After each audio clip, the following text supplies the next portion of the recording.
Hey, welcome to Montana Cooking Community. We appreciate you tuning in. But I want to reiterate or explain that our basic idea is taking Montana cooking of meat and potatoes that I grew up with my sodbuster grandparents in Geyser, Arthur and Elizabeth Olson. And when you grow up and mature, you have this need for flavors and diversity in your food. And I think I had that penchant when I graduated from college and went off to Chicago because I wanted Greek food, I wanted anonymity, I wanted to have all this variety and have choices of restaurants, of which I did, and I enjoyed. But then when you raise children as a single parent, what you want to do is be able to fix fast meals between the soccer games and the tuba classes and getting across town and multiple things. So you have strategies that you employ, and one of them was I had to go to the grocery store today to get some stuff. So quickly I minced some garlic, chop, and I put in whatever sauces I had in there, which was sesame dipping sauce. Sounded good. I wanted to mix some chicken. I thought out a chicken breast yesterday and we never got a chance to cook it or any of that, and made some balsamic reduction. This is dandy stuff, and all you do is take dark balsamic vinegar and boil it down a little bit and makes this wonderful syrup that gives pizzazz. And then I had this nice pure sesame seed oil, so I cut up my chicken, minced some garlic. Of course, you got to have some fresh food in there. Minced some garlic, added some of my sesame stuff, and these three things that I mentioned to you.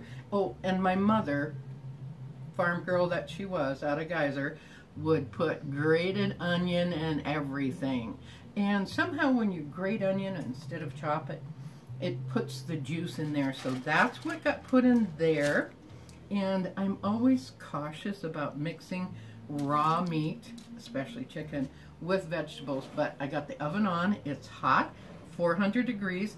So you marinate this and you leave it in the refrigerator. When you come home from the grocery store, you chop up your vegetables. And of course what I did was I took some Brussels sprouts and boiled them along with what else? Oh, some carrots to soften them up. So that's called parboiling, and so that's what I did. So I have my vegetables marinating in here. I played around with some sauce, with soy sauce and honey and chili sauce, and I didn't like how it turned out. So I poured my favorite salad dressing in there, which is full of two kinds of balsamic vinegar, maple syrup, and avocado oil. And so I've been marinating that. So this is chicken with sesame. I have out my sesame seeds my cousin gave me, black sesame seeds with salt. Okay, I had to put them in my little antique jar. And then I have regular sesame seeds. So when you're creating a recipe, you have to be sure that you're creating what you said the name was and what you intended to do. So here's my, it's really hard to marinate your vegetables because they turn another color, okay? And when they're fresh, they're so gorgeous. So I've got some garlic here, some chopped up asparagus, only the tips, of course, for this. And when I looked up on the internet,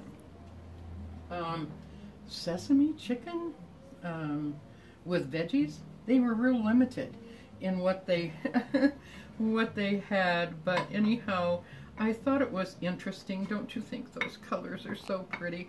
So I parboiled the Brussels sprouts and the carrots and put them in here. Cut some, some of these things were going, I've had them for a while.